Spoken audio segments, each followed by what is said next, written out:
नमस्कार, मैं डॉक्टर मुकुल खंडेलवाल आज आप लोगों को महापुरुष ईसा के बारे में बतला रही हूँ। संसार में कोई भी जाति या देश निरंतर उन्नति करता रहे, वैभव संपन्न बना रहे, ऐसा नहीं होता। ऐसा होना प्रकृति के कालचक्रों के नियमों के प्रतिकूल भी है। जब तक कोई जाति कठिनाइयों का, विषम परिस्थितियों का सामना नहीं करती, तब तक उसमें दृढ़ता, साहस, धैर्य, सहयोग और अध्यवसाय आदि गुणों का प्रादुर्भाव नहीं होता। और प्रायः ऐसा भी देखने में आता है कि जब कोई जाति परिश्रम और अध्यवसाय द्वारा धन, सत्ता और वैभव की स्वामिनी बन जाती है, तो कुछ समय बाद ही उसमें मद, अहंकार और पारस्परिक ईर्ष्या द्वेष का भाव उत्पन्न हो जाता है और तब धीरे धीरे वह पतन की ओर अग्रसर होने लगती है। पैलेस्टाइन की यहूदी जाति, जिसमें ईसा मसीह का जन्म हुआ था, एक ऐसी ही जाति है जिसका इतिहास सुख और दुख, उन्नति और अवनति की घटनाओं से भरा हुआ है। महात्मा ईसा के जन्म से पूर्व यहूदी जाति पश्चिमी एशिया के पैलेस्टाइन में स्वतंत्र और सुखपूर्वक जीवन व्यतीत करती थी, पर अकस्मात रोम के एक सेनापति ने उन पर आक्रमण किया और पैलेस्टाइन पर विजय प्राप्त कर यहूदियों के प्रधान धर्म मंदिर को, जो यरूशलेम में था, नष्ट भ्रष्ट कर दिया। इससे वहाँ की जनता में बड़ा रोष और असंतोष फैल गया, पर रोम की विशाल शक्ति के सामने वे कुछ कर सकने में असमर्थ थे। समस्त देश में हलचल और उथल पुथल मच गई। ऐसे संकट काल में ईसा का आविर्भाव हुआ। उन्होंने उत्तरी पैलेस्टाइन के नजरेत नामक स्थान में एक सामान्य स्थिति के, साधारण था, बहुत ज़्यादा अमीर भी नहीं, गरीब भी नहीं, ठीक ठाक था, बड़े के घर जन्म लिया। वे नियमित रूप से यहूदियों के धर्म मंदिर में प्रवचन सुनने जाते, बचपन से ही उनका ये क्रम था, और प्रतिवर्ष पासोवर के पर्व के अवसर पर यरूशलेम की यात्रा करते थे। छोटी अवस्था में ही उनमें विशुद्धता, सत्यता और तेजस्विता के चिन्ह दिखाई देने लगे थे। उन्हें बाइबिल के ईसाइया के लेख बहुत पसंद थे। उनमें से वे प्रायः निम्नलिखित वाक्य अक्सर पढ़ा करते थे: मेरे भीतर ईश्वरीय ज्योति प्रविष्ट हुई है। उसने मुझे गरीब लोगों को उपदेश देने के लिए मसीहा बनाया। उसने मुझे भग्न हृदयों को सुखी करने, कैदियों को बंधन मुक्त करने, अंधों को दृष्टि शक्ति देने और घायलों को सशक्त बनाने के लिए भेजा है। ईसा का व्यक्तित्व इतना प्रभावशाली था कि जो भी उनसे मिलता उनकी ओर आकर्षित हो जाता था। लोग उनके कथन की सच्चाई को स्वीकार लेते थे, और जो लोग रोमन साम्राज्य के विरुद्ध षड्यंत्र रचते थे, उन्होंने ईसा को भावी नेता का अनुभव करके अपने दल में मिलाना चाहा। आरंभ में तो ईसा का झुकाव उनकी तरफ हुआ, पर कुछ ही समय बाद उनका भाव पलट गया और वे लोगों से कहने लगे कि शक्ति से नहीं, बल से नहीं, वरन आध्यात्मिक मार्ग द्वारा ही सफलता प्राप्त हो सकती है। मनुष्य का कल्याण तो ईश्वरीय राज्य की स्थापना से ही संभव है, और ईश्वरीय राज्य वह है जिसमें अन्यायपूर्ण सामाजिक भेदभाव न हो, गरीबों के कष्ट मिटाए जाएं, धन संपत्ति को उपेक्षा की दृष्टि से देखा जाए, सब प्रकार से दमनकारी और पाश्विक शक्ति पर आधार रखने वाले शासन का अंत हो जाए और लोग परस्पर प्रेम भाव से रहने लगे। ईसा के इन विचारों को सुनकर राजनीतिक षड्यंत्रकारी जो थे वो अप्रसन्न हुए और उनसे पृथक हो गए, पर साधारण जनता उनकी ओर आकर्षित होने लगी। कितने ही लोग उनके अनुयायी बन गए। संसार में समय समय पर प्रकट होने वाली महान आत्माओं का यही कार्य होता है कि वे संसार के मनुष्यों को भौतिकता का त्याग कर आध्यात्मिक प्रवृत्तियों को ग्रहण करने का उपदेश दें, क्योंकि इसके बिना समाज की उन्नति कदापि नहीं हो सकती। अधिकांश लोगों का ख्याल है कि बहुत सा धन एकत्र कर लेने, ऐसो आराम के नाना साधनों को जुटा लेने से व्यक्ति सभ्य और संस्कार युक्त बन सकता है, परंतु यह धारणा सर्वथा गलत है। ऐसे व्यक्तियों को राक्षसी या दानवी प्रवृत्ति का ही कहा जा सकता है। दैवी प्रेरणा से संपन्न महान आत्माओं का कार्य ऐसी दानवी प्रवृत्ति के लोगों को मानव रूप में परिवर्तित करना होता है। महात्मा ईसा ने इसी उद्देश्य के लिए अपना बलिदान दे दिया था। तो इनका कहना था, ये ईसा जो कहते थे कि मनुष्य को सदैव आध्यात्मिक उन्नति हेतु प्रयत्नशील होना चाहिए।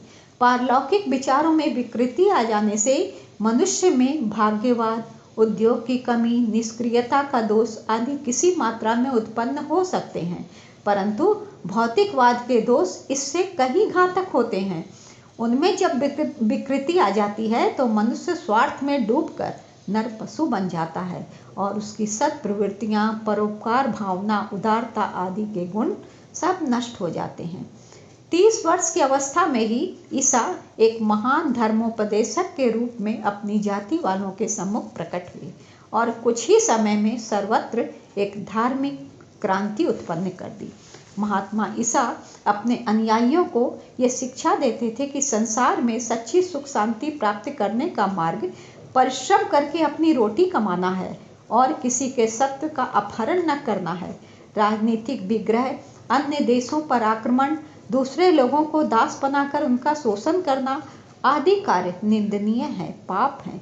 ईसा के ये उपदेश स्पष्टतः रोमन विजेताओं जो माने कि अश्वेत लोगों पर अपना माने धाक जमाते थे, उनको गुलाम बनाते थे, उनके लिए था। यहूदी सेंडयूसीज और फरीसीज यानी पूंजीपति और धर्म पुरोहित आदि के विरुद्ध था। इस कारण जैसे ही उन्होंने जनता को इन उपदेशों से प्रभावित होते देखा, ईसा को अपने मार्ग से हटाने का निश्चय कर लिया और इसी के तहत उन्होंने धार्मिक मतभेद के नाम पर 2-4 झूठे सच्चे आरोप लगाकर, बहाना बनाकर उन्हें प्राणदंड दे दिया। ईसा ने अपने जीवन काल में धनवानों को धर्म की दृष्टि से गिरा हुआ बतलाया। एक बार कोई धनवान व्यक्ति उनके उपदेशों से प्रभावित होकर उनकी शरण में आया और अपने को शिष्य बना लेने की प्रार्थना की। ईसा ने कहा, भाई तुम्हारा विचार तो उत्तम है, पर तुम में एक बड़ा अभाव है, बहुत कमी है। अभी तुम अपने घर लौट जाओ तथा अपनी सारी संपत्ति और जायदाद को बेचकर गरीबों को बांट दो, तब तुम खुशी से मेरे शिष्य बनकर मेरे साथ रहना। उस व्यक्ति में इतना साहस और इतना त्याग नहीं था, इसलिए वह चुपचाप घर आकर अपना पुराना जीवन ही व्यतीत करने लगा। ईसा धनवानों से बहुत दूर रहते थे। उनका कहना था, चाहे सुई के छेद से होकर ऊंट निकल जाए, पर धनवान व्यक्ति स्वर्ग के द्वार में कभी प्रविष्ट नहीं हो सकता। महात्मा ईसा का मानना था कि अधिक धन संग्रह बिना अन्याय, शोषण अथवा बिना बेईमानी किए नहीं हो सकता। धनवान व्यक्ति चाहे जैसी उदारता का भाव दिखावे, पर उसकी दृष्टि सदैव निजी स्वार्थ पर टिकी होती है। धनवान लोग यही चाहते हैं कि समाज के अधिकांश व्यक्ति अभाव में रहें, दुखी रहें, निर्बलता की दशा में ही बने रहें, जिससे वे उनके आज्ञावर्ती बने रहकर उनकी संपत्ति की वृद्धि में सहायक हों। इस प्रकार का आचरण साफ तौर पर ईश्वरीय नियमों के विपरीत और मानवता का अपमान करने वाला है। उनका मानना था कि भगवान ने जो इस संसार की रचना की, वह किसी एक व्यक्ति विशेष के लिए नहीं की है या विशेष समुदाय के स्वामित्व के लिए भी नहीं की है, वरन सार्वजनिक उपयोग के लिए ही बनाई है। यदि कोई व्यक्ति शक्ति या चालबाजी से उनके ऊपर अपना अधिकार जमाकर दूसरों को उससे लाभ उठाने से वंचित करता है, तो निश्चय ही वह ईश्वरीय नियमों का विरोध करता है। वास्तव में परिग्रह की अधिकता और ममता अधिकांश पापों की जड़ है। ममता के वशीभूत होकर और अधिक धन संग्रह के वशीभूत होकर मनुष्य को ये जो हैं चीज़ें मनुष्य को सांसारिक बंधनों में जकड़ने वाली हैं और मनुष्य के हृदय में घोर स्वार्थपरता का इससे उदय होता है और उसका दृष्टिकोण अत्यंत सीमित हो जाता है।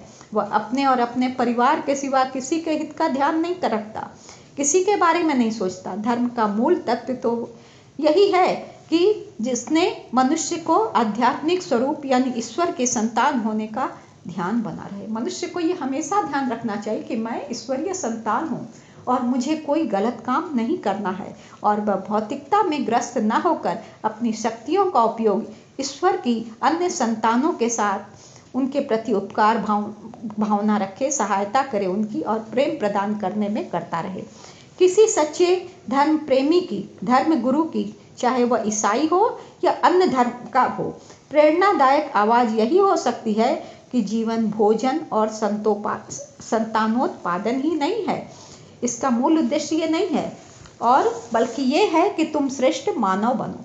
यही तेरे अंतरात्मा की आवाज़ है। धर्मों का मूल उद्देश्य तो मनुष्य की अंतरात्मा को जागृत करके उसे सब प्रकार के दोष और कलमशों से मुक्त कराना है।